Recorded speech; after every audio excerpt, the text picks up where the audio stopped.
comment on pourrait appeler ça? C'est l'élégie ou la complainte de l'émer, il faudra appeler ça. Qui dit comme ça, en deux versets, hein, Vayomer l'émer l'énachav, Ada vesila shema'an koli, neshemeler, ha'azina imrati. Ki ish harakti lefitzai veyeled lechaburati. Ki shiv'ataim yukam kayin, velémer shiv'im veshiv'a. Donc l'émer dit à ses femmes, Ada et Sila, écoutez ma voix. Femme de l'émer, prêtez l'oreille à ma parole, car un homme j'ai tué pour ma blessure et un enfant pour ma plaie. On va traduire comme ça. Car ou comme cette fois a été maintenu Caïn, l'émer, 70 et 7 fois. Bon, on comprend rien à ce qui se passe, on est bien d'accord. Le problème de base qu'on a, tout simplement pour lire cette phrase, c'est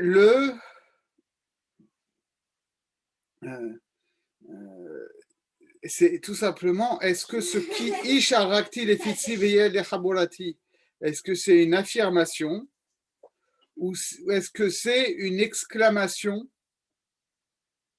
rhétorique? D'accord. Est-ce qu'il dit car j'ai tué un homme et un enfant, ou est-ce qu'il dit car ai-je tué un homme et un enfant?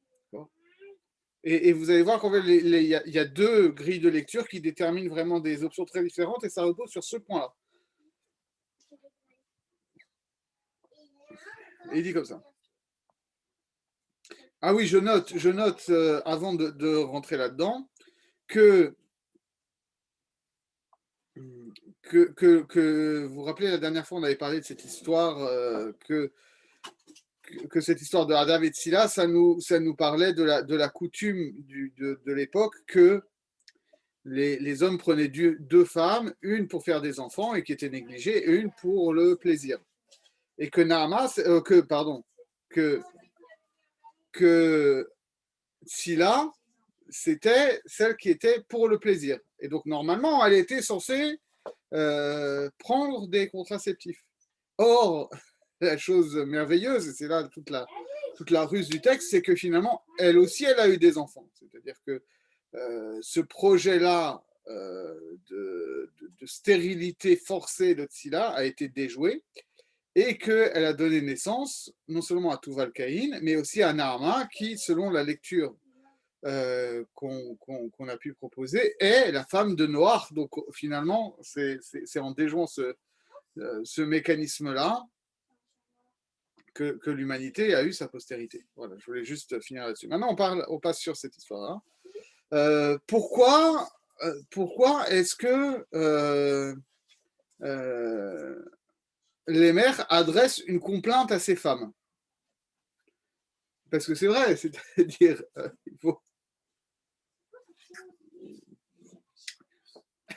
il faut bien comprendre que non seulement il élève une plainte, d'accord, donc il y a quelque chose qui lui pose problème, mais cette plainte, il l'adresse à ces femmes, il ne l'adresse pas dans l'absolu. Donc, son problème, c'est que c'est en réalité son rapport à ces femmes. Il y a un problème dans son rapport à ces femmes.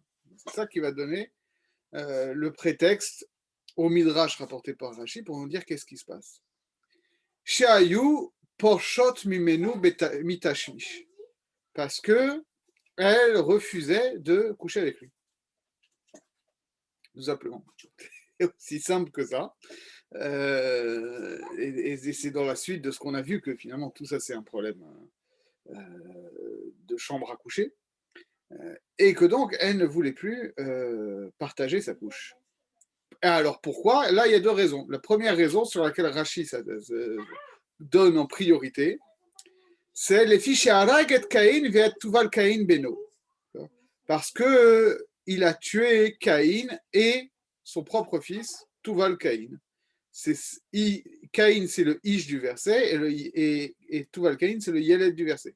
Sheaya Lemer Souma, ve Tuval Caïn Moshro, parce que Lemer, il était aveugle, et c'était Tuval Caïn qui le guidait.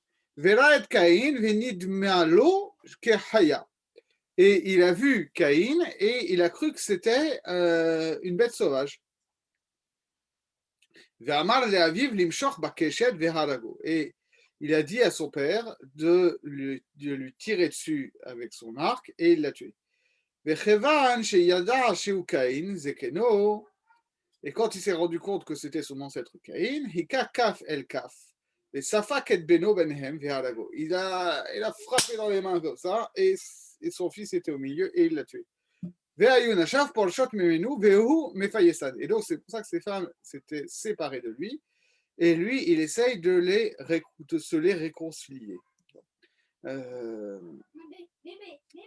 Alors, bon, ça, c'est une lecture. D'où elle sort cette lecture? On peut considérer que c'est juste une tradition orale, ok, pourquoi pas. Mais on voit qu'elle s'appuie quand même, d'une part, sur la spécificité du vocabulaire du verset, du Ish et du Yeled. Et ça s'appuie aussi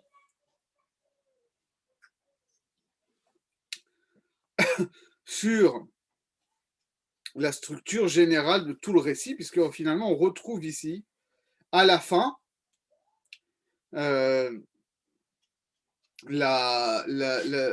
problématiques qu'il y avait au début de l'histoire de Caïn, c'est-à-dire un meurtre certes involontaire, un meurtre de Caïn qui meurt après cette génération, un meurtre de Tuval Caïn qui est ici présenté comme en regard de Hevel, et on a dit que les enfants de Lémer portaient tous des noms qui étaient dérivés de Hevel. Et donc c'est ça le drame, c'est-à-dire que lui a essayé de faire un tikkun de Hevel et finalement il a reproduit les actions de Caïn. Et non seulement ça, on voit aussi que, comme nous dit Rashi, qu'est-ce qui a fait que Caïn a été tué? C'est parce que Tuval Caïn l'a confondu avec une bête sauvage. Alors bon, on pense évidemment, je suis désolé pour les jeunes qui m'écoutent, mais on pense évidemment au sketch des inconnus avec le bon chasseur et le mauvais chasseur, d'accord, le bon Les chasseur. jeunes connaissent les inconnus. Hein. Pour vous me rassurer, il y a Od Yesh Tikva. Bon, je mentionne pour ceux qui auraient oublié tout ça, d'accord, le bon chasseur, il voit quelque chose qui bouge, il tire. Le mauvais chasseur, il voit quelque chose qui bouge, il tire. Okay. Et donc voilà, ça c'est Lémer, le chasseur des inconnus. Mais pourquoi, au-delà de la référence, pourquoi est-ce que c'est frappant? Puisque précisément, c'était quoi la crainte de Caïn? C'était d'être tué par des bêtes sauvages. Et là, il est tué parce qu'un être humain l'a confondu avec une bête sauvage. Et donc, ça nous renvoie. Et ce qui fait que, ben attends, normalement, on nous avait dit que Caïn il avait un signe pour qu'il soit pas tué. Et justement, voilà, ce qu'on avait vu, et ça nous explique un petit peu aussi ce qu'on avait vu dans les cours précédents, c'est que ce signe-là était une sorte de protection naturelle contre les bêtes sauvages. Mais quand on arrive à un degré de civilisation qui est celui de Tuval Caïn, de la fabrication des armes, etc., vous vous rappelez, c'est aussi ça qui est imbriqué dans tout ce commentaire-là. Tuval Caïn, c'est lui qui a inventé la métallurgie, donc c'est lui qui a inventé les armes. Et c'est ces armes-là qui ont tué Caïn. Bon. Donc finalement, dans ce contexte-là, la mort de Caïn, à cause de Lémer et à cause de Tuval Caïn, ça vient clore un premier cycle de civilisation, c'est-à-dire qu'on quitte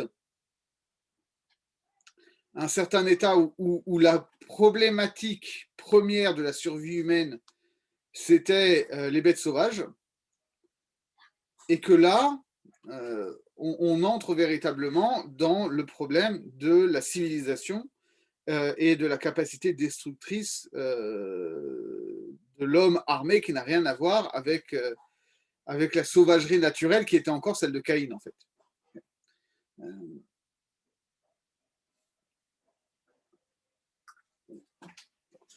Et finalement, qu'est-ce que ça vient nous dire? Quel rapport au-delà du vaudeville que mesdames Ardav et Scylla ne veulent plus fréquenter leur mari parce que c'est un meurtrier. D'accord, ça c'est bon, ça c'est on va dire c'est de l'ordre du fait divers. En termes civilisationnels,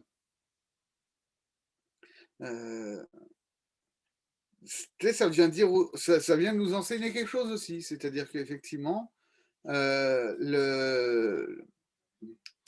parce qu'on n'a pas rencontré ces problématiques-là, et d'ailleurs, c'est la première fois qu'on voit quelqu'un qui est marié. Non, je crois qu'on avait dit avec Caïn que quand même, que Caïn, il avait connu sa femme, non? Qu'est-ce qu'on avait dit? Ouais, Caïn, il avait connu sa femme, qui n'était pas nommée. D'accord. Et ensuite, les autres, ils faisaient des bébés tout seuls. Mais là, on voit bien se mettre en place, justement, le fait que quand on entre dans cette phase-là, dans cette ère historique-là, qui est l'ère des armes, qui est l'ère de la civilisation à proprement dit, le fait de faire des enfants n'est plus naturel. C'est-à-dire, je ne crois pas qu'on voit chez des animaux qu'il y ait des femelles qui se refusent aux mâles parce que les mâles ont commis ont tué un autre animal. Ça n'existe pas. Ah, attention, hein, ça, on peut être surpris. Hein. On peut être surpris, on peut être surpris.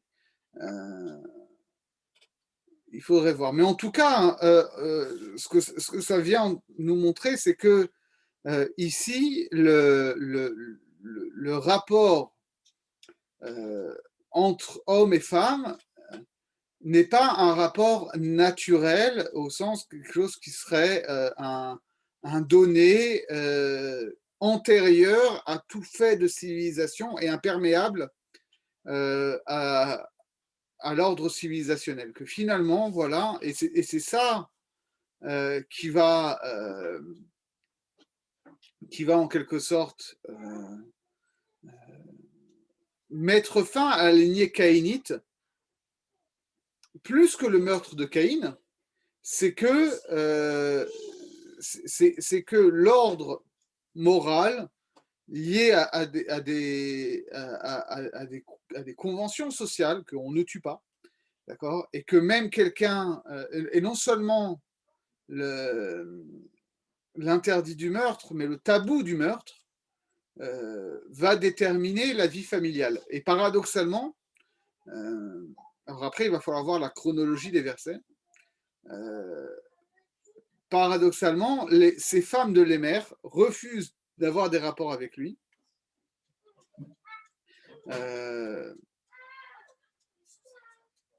Et c'est ça qui va marquer la fin de la lignée de Caïn, plus que le meurtre de Caïn lui-même. C'est-à-dire que Caïn lui-même, de toute façon, il aurait fini par mourir, et puis il aurait pu y avoir une lignée de Caïn après. Mais si on est dans ce contexte-là, finalement, c'est le fait que ces femmes-là considèrent que le meurtre est un tabou, et que donc elles ne peuvent plus concevoir de fréquenter un meurtrier même involontaire. Ce qui n'est pas évident d'ailleurs, ce qui n'est pas évident. C'est quelque chose, moi c'est un livre que je vous conseille, je retrouve ça, ça s'appelle Histoire de la violence, qui n'est pas le roman d'Édouard Louis, parce que je n'ai pas le temps de lire Édouard Louis, mais j'ai lu le Robert Muchambled, Une histoire de la violence, ça c'est formidable. Une histoire de la violence de la fin du Moyen-Âge à nos jours. je vous le conseille, c'est en poche. Et en gros, il explique que il y a toujours eu un interdit de la violence et du meurtre, mais que la notion de tabou de la violence et du meurtre est quelque chose de beaucoup plus récent. C'est-à-dire qu'au Moyen-Âge occidental, pour parler plus précisément, et d'ailleurs un peu partout ailleurs, oui, d'accord, c'était interdit de tuer quelqu'un, mais quand il y avait comme ça quelqu'un qui tuait une autre personne, en réalité, on trouvait toujours des excuses. C'est-à-dire que oui, mais il y a eu un échange de mauvais regards, il y a eu une embrouille. Bonjour Johan, ça va?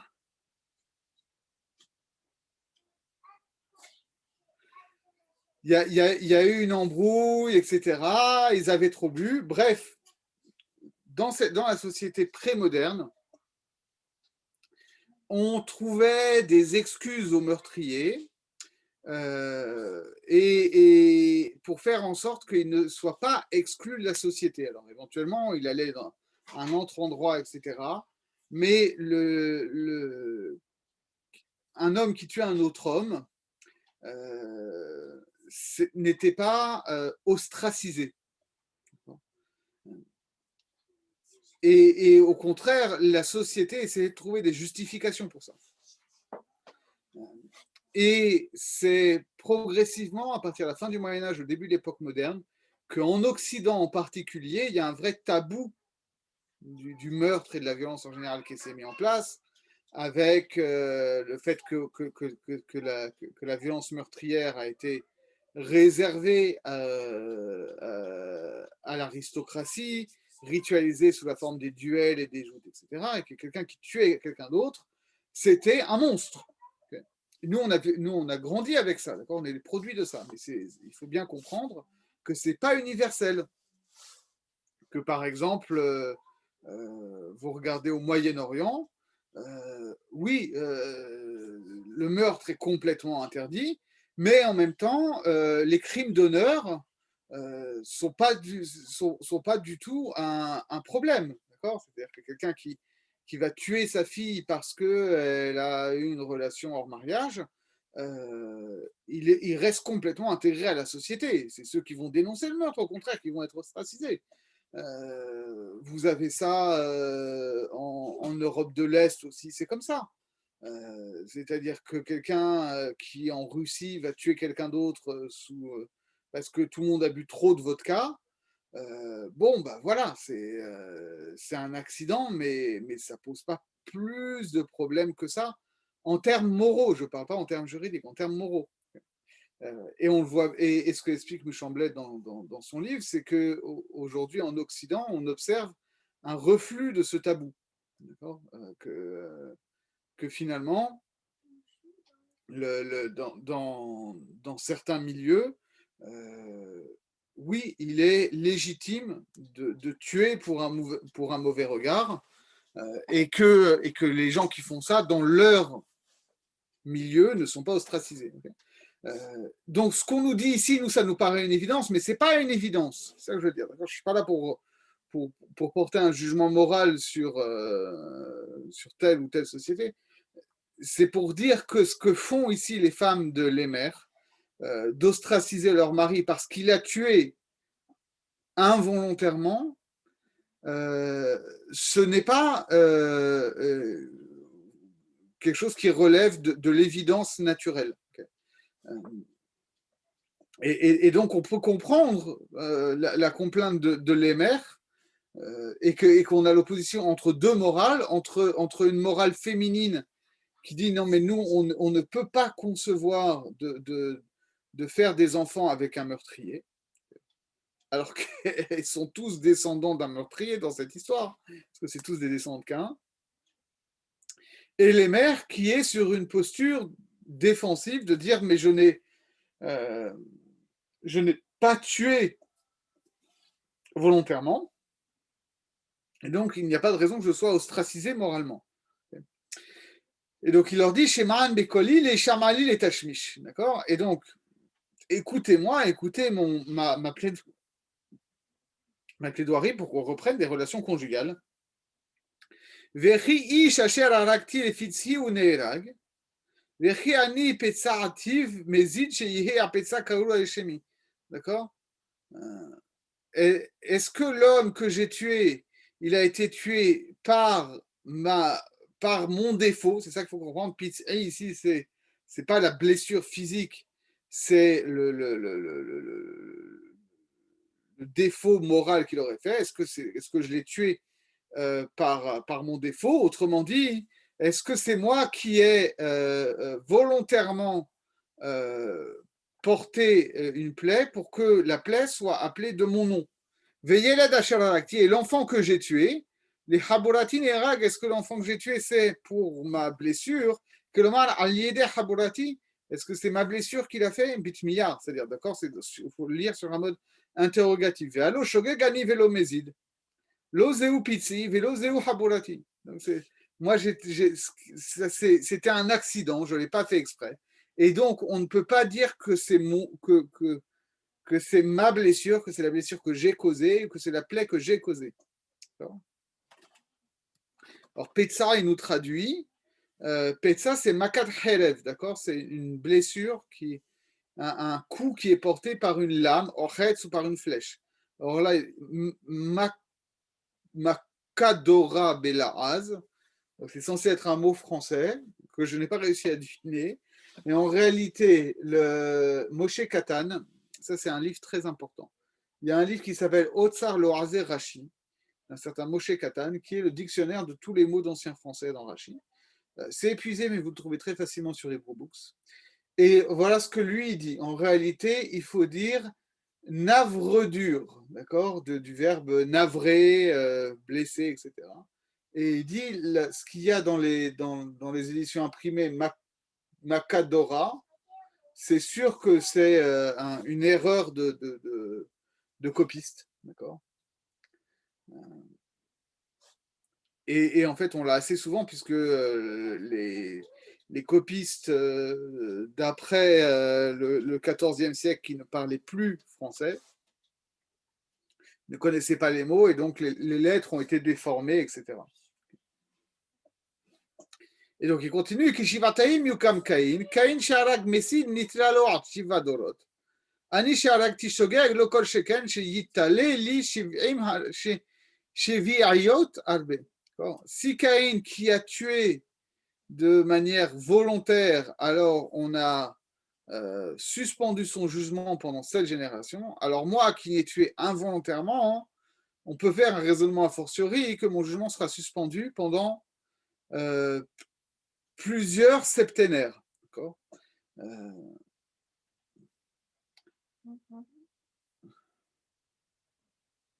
d'accord. Et Shivim et Shiva, hein, les Shon Ribouy Shiviyot, d'accord. Il faut comprendre que c'est pas forcément 77, mais c'est une manière de multiplier les septuples. D'accord. Ken Dalash Rabita Chuma, c'est comme ça qu'on trouve dans le Midrash Chuma. Alors, ça, c'est la première explication, celle qui est la plus connue. Parce que c'est la première que donne Rashi. Mais la deuxième est beaucoup moins connue. Alors que Rashi la rapporte aussi, et il nous la donne maintenant. Donc, on comprend bien que la première intervient chronologiquement après les versets qui précèdent, c'est-à-dire après la naissance de Tuval-Caïn, puisque ça suppose que Tuval-Caïn guide son père aveugle. Alors que la deuxième, en réalité, ça se passe avant. Et voilà ce que ça donne. Midrash Bereshit là-bas. Lo harag lemer klum. Donc la première, c'est dans le Midrash Tanchuma. Et en particulier, il faut savoir quelque chose aussi. C'est que Rashi a, en termes de Midrash, 3 grandes sources. Il a d'abord les Haggadot du Talmud de Babylone. Il a ensuite ce qu'on appelle Midrash Tanchuma, mais en réalité, le Midrash Tanchuma de Rashi, c'est pas ce que nous on appelle en général Midrash Tanchuma. C'est-à-dire ce que nous on appelle aujourd'hui Midrash Tanchuma, c'est ce qui s'appelait à l'époque Midrash Yelamedenu. Alors que ce que Rashi appelle Midrash Tanchuma, c'est quelque chose qui s'appelle Midrash Tanchuma à Yashan aujourd'hui. C'est quelque chose qu'on avait perdu et que Rabbi Shlomo Buber, au XIXe siècle, le grand-père du philosophe et sioniste et traducteur de la Torah, et, etc., etc., sur lequel Dominique Borel a publié une formidable biographie que je vous incite à lire. Martin Buber, Sentinelle de l'humanité, c'est vraiment un parcours dans tout le XXe siècle juif, on va dire. Bref, et Shlomo Buber était un grand spécialiste du Midrash. Il a redécouvert ce qu'on appelait à l'époque des Rishonim Midrash Tanchuma. Okay, ça, c'est la deuxième source de Rashi. Et il cite aussi Midrash Rabbah, mais en général, ce n'est pas sa première source, c'est en général sa seconde source. Il y aurait une étude à faire sur la hiérarchie des sources midrashiques chez Rashi, en fonction de sa conception du Pshat, d'ailleurs. Donc maintenant, il nous rapporte la version de Bereshit Rabbah. L'oreg lemer kloum, en fait, Lemer, il a tué personne. D'accord. Nashav Porshot Menu. Alors, c'est vrai que ces femmes se sont séparées de lui. Mishekiyemu Priya Veribia. D'accord. À partir du moment. Alors là, Rachid, il comprend comme ça. Qu'à partir du moment où elles ont accompli le commandement de Priya Verivia, alors elles se sont séparées de lui. Les filles chez Nixera Xera, les Chalot Zarlo shel Caïn, les Achar Shiva Dorot. Parce qu'elles savaient qu'il avait été décrété au ciel que la descendance de Caïn ne durerait que 7 générations. Amrulo, Manu Yoldot la Behela. À quoi ça sert qu'on donne naissance à des enfants? Pour rien. Les Machar Amaboulba, Veshotef et Akol. Demain, il y a le déluge qui va descendre. Il va tout détruire. Veomer Lahen, Vechi Ish Arakti le Fitzi. D'accord. Et donc il aurait dit, est-ce que moi j'ai tué quelqu'un? Est-ce que c'est moi qui ai tué Evel? Shaya Ish Bekuma, Veyeled Beshanim. Et donc là, le Ish et le Yeled, ça se rapporte les deux à Evel, qu'il était un adulte en termes de développement physique, mais en termes d'âge, c'était encore un enfant. Sheye Zar'i Kale Beoto Avon, que ma descendance va être détruite à cause de la faute de Caïn. Uma Caïn she'arag nitla lo shiva dorot. Et Caïn, alors qu'il a tué, il a eu 7 générations de répit. Ani shelo alakti lo kol sheken sheyitalu li shevuyat albe. On devrait faire un raisonnement a fortiori que Dieu va aussi être miséricordieux avec nous. Et que donc j'aurai droit à plusieurs fois 7 générations. Et il dit ce raisonnement a fortiori, il ne tient pas debout. Parce que si on a ce raisonnement-là, alors finalement, ce que Dieu avait juré ne se réalisera jamais. Il ne pourra jamais accomplir sa parole, puisque si toutes les générations qui suivent Caïn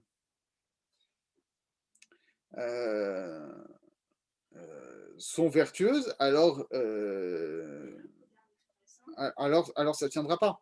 On va discuter de ça parce que c'est pas évident. Mais avant, je voudrais revenir sur les mots précis que Rachid rapporte au Mereshit Rabbah, où il dit ces femmes se sont séparées de lui. Mishekiemu priya verivia.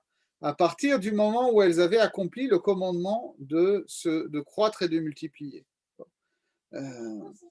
Et donc, Rachid maintient que ça aussi, ça se passe après la naissance de Yaval et Yuval et Tuvalken et Naama. Et c'est très précis parce qu'en réalité, il y a un débat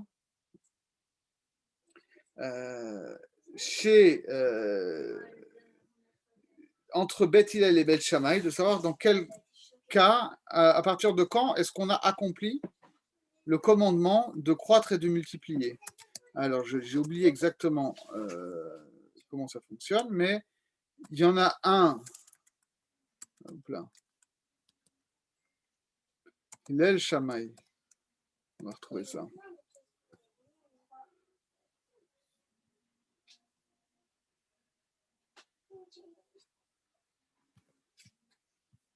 Okay.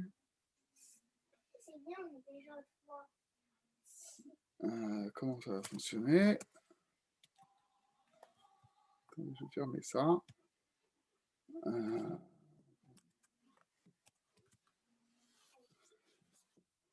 Voilà. Et c'est intéressant parce que Beth Shammai, il pense qu'on a accompli la mitzvah de Priya Verivia si on a 2 enfants. Mais il faut que ce soit 2 garçons. D'accord. Et Beth Hillel, il pense qu'il faut une fille et un garçon. Et précisément, on voit ici que Ada, elle avait 2 garçons, Yaval et Yuval, et que Tsila, elle avait une fille et un garçon, Tuval Caïn et Naama. Donc, dans cette lecture-là, les 2 femmes peuvent dire, mais la mitzvah, elle incombe à l'homme. Les femmes n'ont pas cette mitzvah-là. Et donc, qu'est-ce que lui disent à David Silla? Ils disent, tu sais quoi? Que la halakha soit comme Beth Shammai ou comme Beth Hillel, maintenant, tu as accompli la mitzvah de Priya Verivia. Okay. Donc, avant ça, tu pouvais dire, non, non, mais même si le monde doit être détruit demain, je dois accomplir la mitzvah de procréer. Maintenant, ça y est, tu as eu 2 garçons avec l'une, tu as eu une fille et un garçon avec l'autre. Ça y est, tu as accompli la mitzvah, la méadrine, selon toutes les chitotes des Tanaïm. Et donc, nous, maintenant, on ne veut plus faire d'autres enfants. Ça y est, ça suffit. De toute façon, on va tous mourir. Et donc, on retrouve ce qu'on a vu avec toute la généalogie avant, que toutes ces générations de Caïn, elles sont tendues vers cette notion comme ça d'une civilisation mortelle et de la destruction finale. D'accord. Et d'ailleurs, c'est marrant la remarque de Rashi quand il dit que le Kalvachomer de l'Emer est absurde, parce que sinon Hachem n'accomplirait jamais sa parole. Parce que finalement, on aurait pu l'interpréter autrement, c'est-à-dire qu'on aurait pu comprendre que Dieu avait promis à Caïn que quoi qu'il arrive, sa descendance dirait au moins 7 générations, mais qu'après 7 générations, si sa descendance était méritante et si elle se construisait un avenir, alors peut-être qu'elle pourrait continuer plus longtemps. D'accord. Je ne vois pas en quoi c'est exclu, mais en réalité, de fait là, on voit qu'il y a ici la caractéristique fondamentale de toutes ces générations de Caïn, c'est cette notion-là, ces générations qui sont marquées par la mort, par l'angoisse de la mort, par l'angoisse de la responsabilité énorme, écrasante de mettre des enfants au monde dans une réalité qui est post-édénique et qui est donc mortifère et angoissante, etc. Et qu'ils ne sortent pas de ça et que finalement c'est ça qui les détruit. Donc il faut garder en mémoire puisque les générations de Chet, a priori, vont se construire contre ça. Et pourtant, les générations de Chet, elles vont aussi aboutir au déluge, etc. Et on va arriver avec Noé, ou avec Noé, finalement, cette question-là, elle ne sera pas vraiment résolue, puisque comme vous le savez peut-être, le grand reproche que la tradition midrashique va faire à Noé, c'est d'avoir accepté le déluge. C'est de ne pas avoir plaidé comme Abraham le fera au moment de Sodome et Gomorre, de ne pas avoir plaidé la miséricorde pour les gens qui allaient mourir, d'accord. Donc Noach aussi va être marqué par ce côté inéluctable de la mort des civilisations. Et donc, nous, on doit comprendre à l'inverse que le message essentiel qu'on veut nous faire passer dans toute la Torah, c'est ça, c'est que les civilisations choisissent ou non d'être mortelles. Alors voilà pour Rashi.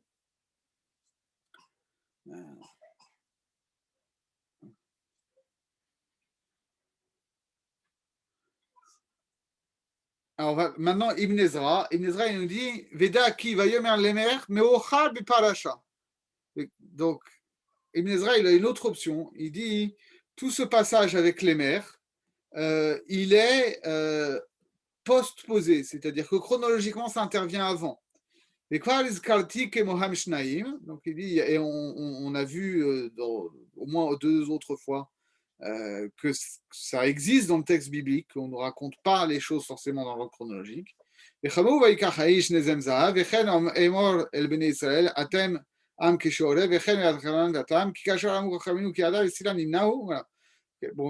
je passe un peu rapidement sur les exemples qu'il donne, mais il dit voilà, parce que quand nos sages, donc dans Bereshit Rabbah, comme on l'a vu avec Rachid, que Ada et Sila nimneahu qui pardou les olid banim bavu sheyu sheviayim le kain ve yargu ou yamutu. Quel amar le mech le nashav ani ou behemet hashevi vehi yifatz ani adam sheu gadol ou yeled yaraseli habura ou az haraktiv. Alors il a une lecture complètement différente. Il dit voilà, l'histoire que Adam et Sila ne voulaient pas avoir d'enfants avec les mères, ça se passe avant la naissance de Yaval et Yuval et Tuvalkain et Naama, d'accord? Parce qu'elle se disait, mais de toute façon, toi, les mères, et nous-mêmes, on est la 7e génération. Ça sert à rien. Ça sert à rien de faire des enfants qui vont mourir. C'est voie et l'échec. Et donc, ils vont se faire tuer ou ils vont mourir.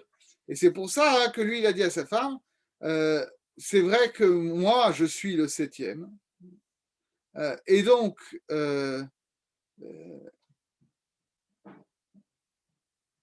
s'il y a un homme qui vient me tuer, d'accord, il dit le problème, c'est pas sur la 8e génération, c'est sur la 7e génération, c'est moi qui devrais me faire tuer. Et s'il y a quelqu'un qui veut me tuer, alors qui essaie de me blesser,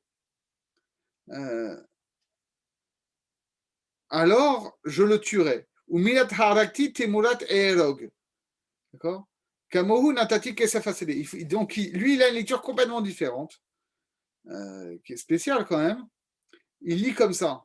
Et vous voyez toute la difficulté qu'on a à traduire tout simplement le sens simple des versets bibliques, parce que lui dit que nous, on a tendance à lire, il dit,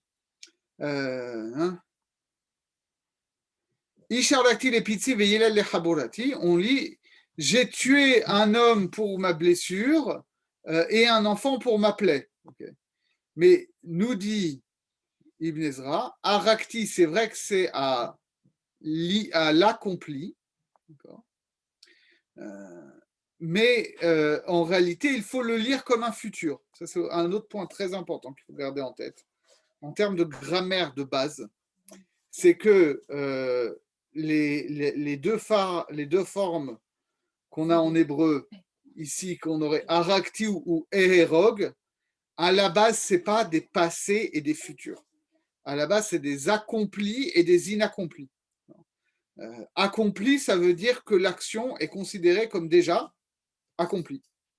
Et donc, c'est pour ça qu'en général, ça fonctionne comme un passé, puisque l'action est accomplie parce qu'elle est dans le passé. Un inaccompli, ça renvoie à une action qui n'est pas encore terminée. D'accord? Donc, ça correspond à ce qu'on va appeler en anglais, comment on appelle ça? Bon, vous voyez.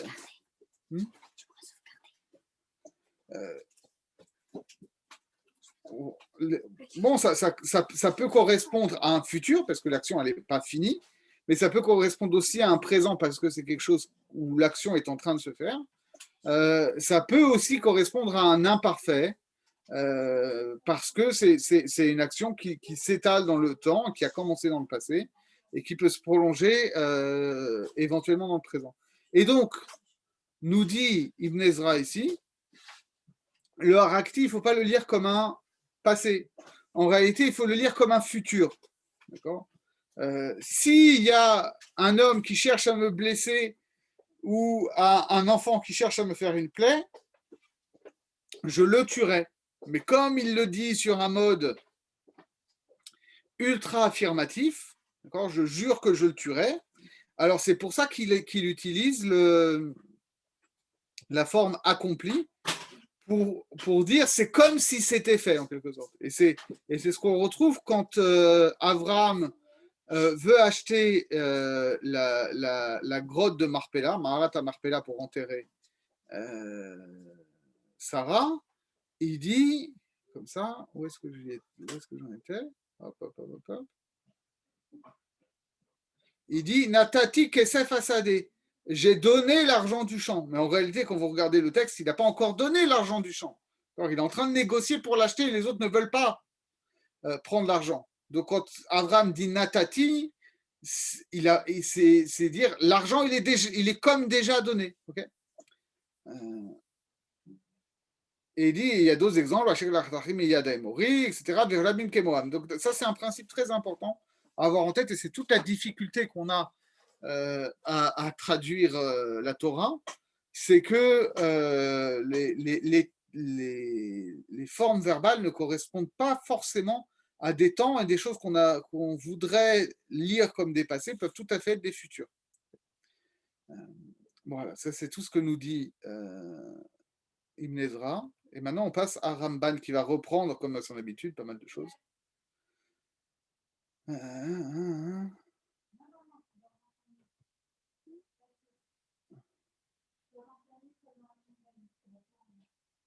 Voilà, alors il est pratique Ramban parce qu'il nous fait une grande synthèse de Rachid Ibn Ezra, il nous explique comment il fonctionne.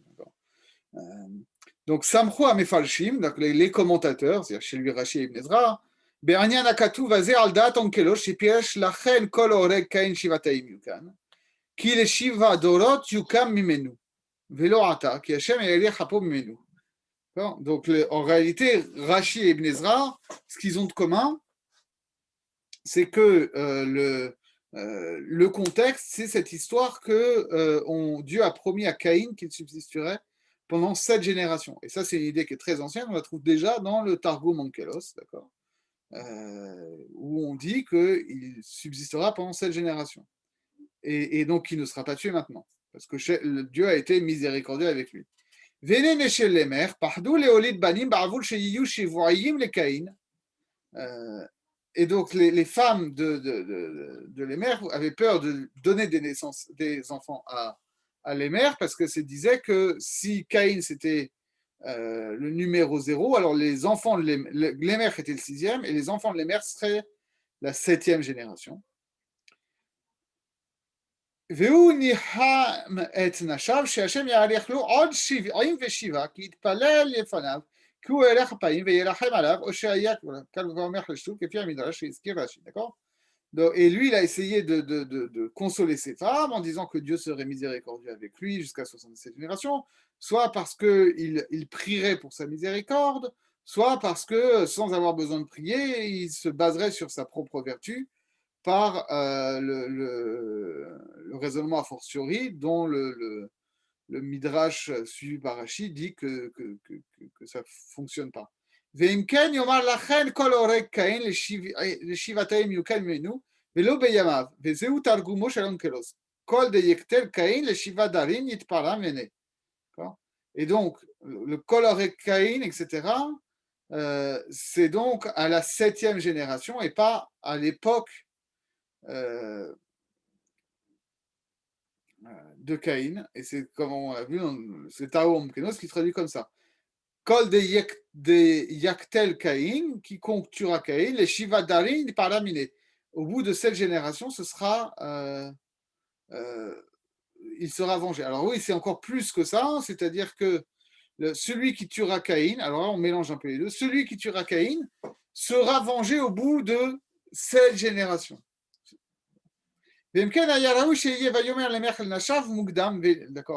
Et donc, tout ça, ça suppose,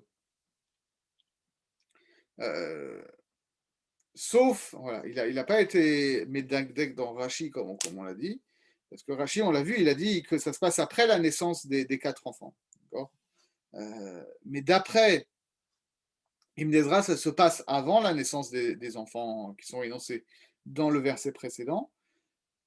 Et donc, dit Ramban, c'est jamais une solution idéale de dire que le texte n'est pas tout à fait dans l'ordre chronologique. Donc, on peut proposer une autre solution. Mais les fidati, en ta'am shivataim les shiva dorot.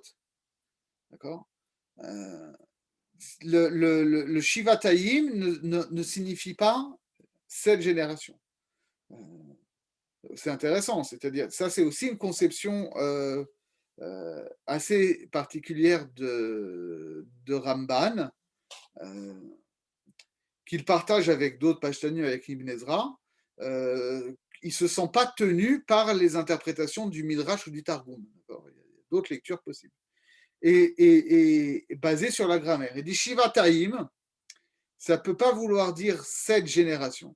Kilotomar amila azot ala shiv'a anifradim. Rak al herfel davar echad, shiva pe'amim. Parce que le Shiva Taïm, si on le lit, c'est le chiffre 7, okay, Shiva, ou Shiva, avec une terminaison duel, en quelque sorte. D'accord, ce qui est un peu bizarre, parce que ça veut dire quoi? C'est ce que ça veut dire 2 fois 14, ou plusieurs fois 2 fois 7, ou juste 7 fois, mais pourquoi ce pluriel, ce duel, ce multiplicateur? Est-ce que c'est 7 fois 7? C'est pas clair grammaticalement comment ça fonctionne. Et là, il nous dit ce que ça veut dire. Il nous dit, c'est un mot qui justement ne vient pas désigner la répétition de 7 occurrences discrètes, d'accord, séparées les unes des autres. Ça veut dire Erfel Davar Echad Shiva Pe'amim. Ça veut dire que une même chose est augmentée au septuple. D'accord. Donc c'est un accroissement, si on veut, c'est un numérique intensif, et ce n'est pas un numérique qui multiplie les unités. D'accord. Kemo muskak shivataim, dans Télim on trouve ça, yishalem shivataim, veor achama yiye shivataim keor shivatayamim, etc. Donc, dans toutes ces occurrences-là, on voit qu'on parle de quelque chose qui est multiplié par 7, mais en intensité. D'accord. Mais ce n'est pas qu'on va rendre 7 fois, que ça va être 7 choses différentes. D'accord. Kaful mechupal shiva halakim. D'accord. C'est-à-dire que c'est multiplié par 7, mais dans un même objet, ce n'est pas 7 objets différents. Aval pirouche kolor kain, et donc, qu'est-ce que ça veut dire quiconque tue Caïn? Kipshuto shamar Hashem lachem kol asher yarog et Caïn, shivataim yukam mimenu, כי העני שההורג אותו שבע על חטאו, כי אני הבטחתי את קין שלא ייהרג בעבור ירתו אותי והתוודותו לפניי. D'accord? Donc, il faut le comprendre que, même si on ne comprend pas très bien ce que ça veut dire, quiconque tuera Caïn recevra une septuple vengeance. D'accord. Je punirai le meurtrier de Caïn 7 fois pour sa faute. Alors, je ne sais pas encore ce que ça veut dire, mais ça renvoie finalement à une lecture beaucoup plus classique, que la personne qui tuera Caïn recevra un septuple châtiment.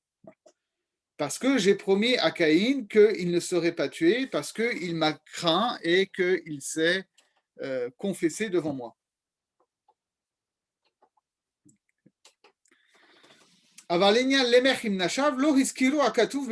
D'accord. Sauf que bon, maintenant, on ne sait plus ce que ça veut dire cette histoire de l'émer, parce que le texte, de toute façon, ne nous dit pas explicitement de quoi de quoi on parle, quel est le sujet, quel est l'enjeu. ונוכל לומר גם כן שהיו יראות מעונש שלא ייהרג למך בעוון אביו. כי השם לא אמר לקין סלחתי לך, רק שלא ייהרג. אבל יגבה חובו מזרעו. D'accord? Donc en fait, on peut retrouver la même explication, mais il faut la tourner un peu différemment. Que en réalité, les femmes de les mères, elles avaient peur que les mères se fassent tuer à cause de la faute de Caïn. Parce que Dieu n'a jamais dit explicitement à Caïn, je t'ai pardonné. Il lui a juste dit, tu ne seras pas tué. Mais rien n'empêchait que finalement l'addition soit présentée à un descendant de Caïn. Et il ne savait pas quand est-ce que ça arriverait. D'accord? Et de fait, c'est ce qui s'est passé puisque la lignée caïnite a fini par s'éteindre. Donc elles n'avaient pas tort là-dessus. Donc ça rejoint encore une fois le thème qu'on a vu qui court tout au long de ce chapitre, de l'être vers la mort de cette lignée caïnite. Et la mère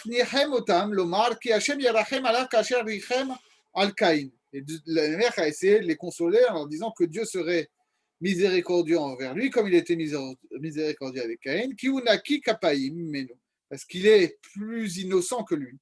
Et donc il prierait devant Dieu et que Dieu entendrait sa prière. Alors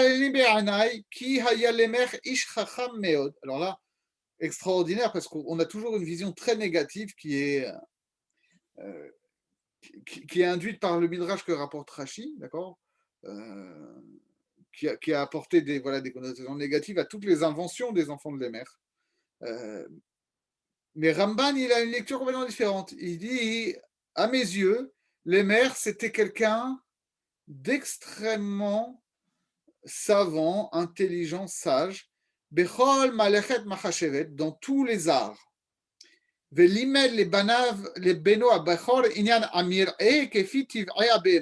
Il a ainsi enseigné à son aîné l'art l'art des bergers en se basant sur son étude de la nature des animaux. Et au deuxième, il a enseigné la musique, l'art de la musique.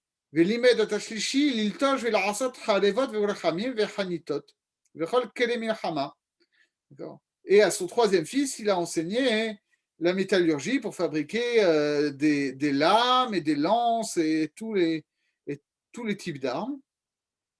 Alors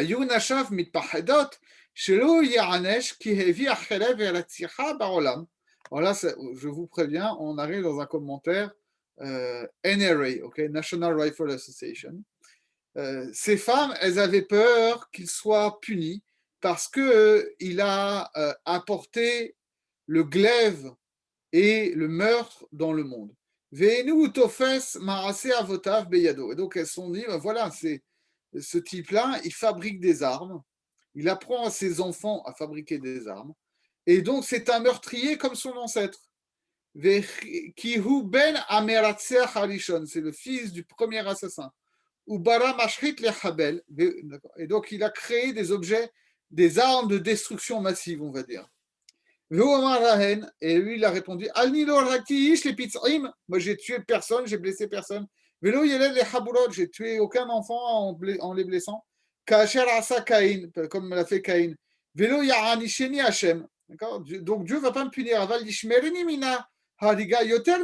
il me protégera du meurtre encore plus que mon ancêtre. חנית יכול אדם להרוג בפצעים וחבורות שימיד במיתה רעה יותר מן החרב. D'accord? Et il leur a dit ça pour dire euh,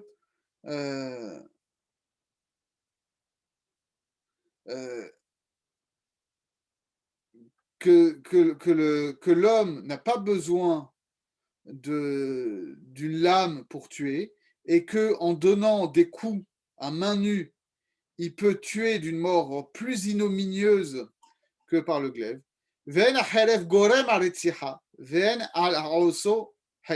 Et donc, ce n'est pas l'arme qui tue, et donc celui qui fabrique des armes n'est pas responsable du meurtre. D'accord? Donc, on retrouve à 7 siècles, avec 7 siècles d'avance, le slogan des pro-armes qui disait Guns don't kill people, people kill people. Bon, ok. Ce qui n'est pas faux, d'accord. C'est vrai, c'est même vrai. Le problème, c'est pas les armes, c'est la culture des armes.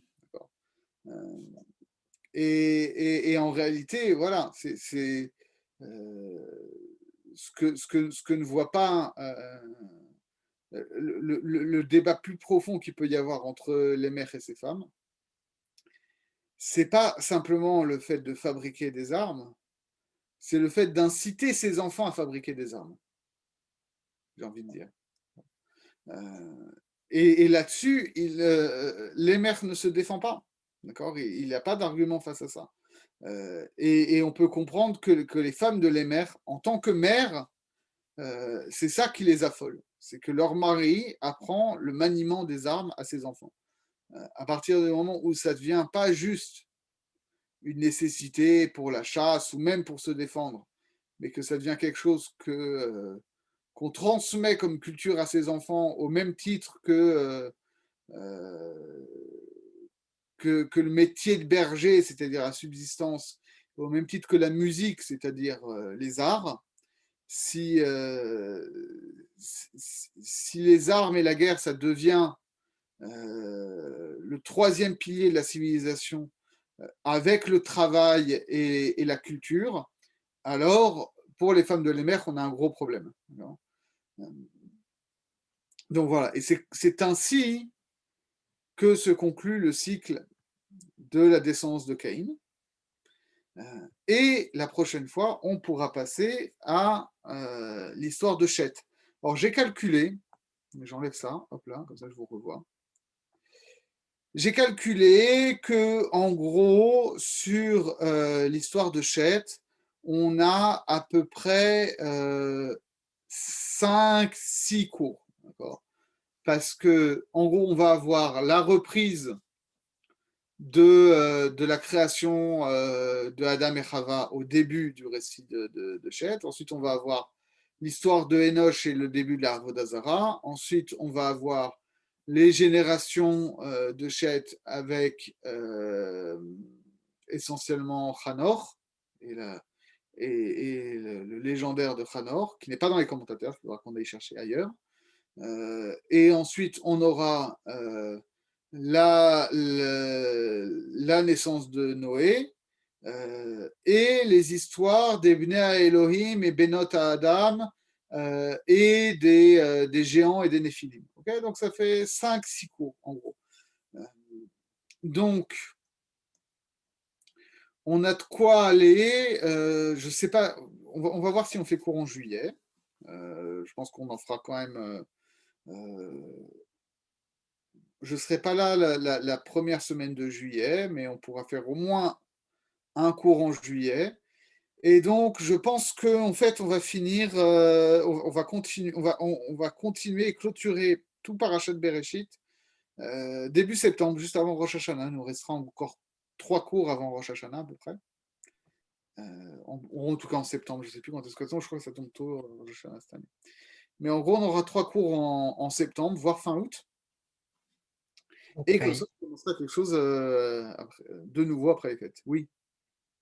Non, je dis ok, d'accord. Et du coup, on commence quelque chose de totalement autre ou toujours le même Alors, il faut que j'en parle avec le Rosh Yeshiva, mais j'ai beaucoup de gens qui m'ont demandé de faire ça fait longtemps qu'on me demande ça, de faire un cours de Kabbalah sur Etz Chaim ou Osrot Chaim. Donc ce sera peut-être ça. Il y a des chances que ce soit ça. Ok. Un vrai cours d'introduction, parce que c'est quand même très compliqué. Et si on commence à faire du Eyun là-dedans, on va y passer 200 ans. Mais un vrai cours de limoud quand même, quoi. Ok. Ok. Ok, non, mais ça me va. D'ailleurs, Johan, tu sais, tu as vu un peu dernièrement, Gérard, qu'on parle de la rentrée, tout ça Salut Julien. Non, on n'a pas reparlé avec Gérard. Je l'ai vu hier midi, mais je n'ai pas reparlé avec lui. Ok, parce que On est censé faire une réunion avec les enseignants. D'accord, courant juillet? Je suis pas sûr qu'on va réussir à maintenir. Il n'a pas repoussé la date, mais bon, on va regarder. Je vais lui faire un petit message. Ouais, ce serait bien qu'on fasse un peu le point de savoir quand est-ce que les gens sont là et tout, parce que si, s'ils se décident et que c'est un moment où tout le monde est parti en vacances et tout, c'est chaud. Ouais, c'est ça. Juillet, il y en a encore un petit peu de monde qui est présent, donc ça peut se faire. D'accord. Et question déménagement, il y a des choses qui ont avancé ou pas? Écoute, pour l'instant, on continue de chercher, mais c'est toujours en recherche. Pas trop avancé. Ok, ça marche. Ok, très bien. Hein. Euh, Merci pour le cours. En août, oui, en août, on fera peut-être la dernière semaine. On pourra commencer déjà la dernière semaine, à mon avis. Ok. Bon, eh ben, écoutez, merci de votre fidélité. Et puis, on se voit, Bezrat Hachem, la semaine. Merci à toi. Allez, à bientôt. Merci, bonsoir. La semaine prochaine. Merci à Bonne toi, semaine. Laura. Arthur, on essaie de se voir peut-être la semaine prochaine ou un de ces jours-là? Oui, bah tu me dis, hein, moi, Ok, ça marche. là, je suis en vacances. D'accord. Et le midi, tu es dispo? Oui. Ok. Bon, je te contacte demain alors. Ok, bon, on fait ça. Allez, bye bye. Salut. Tchou tchou.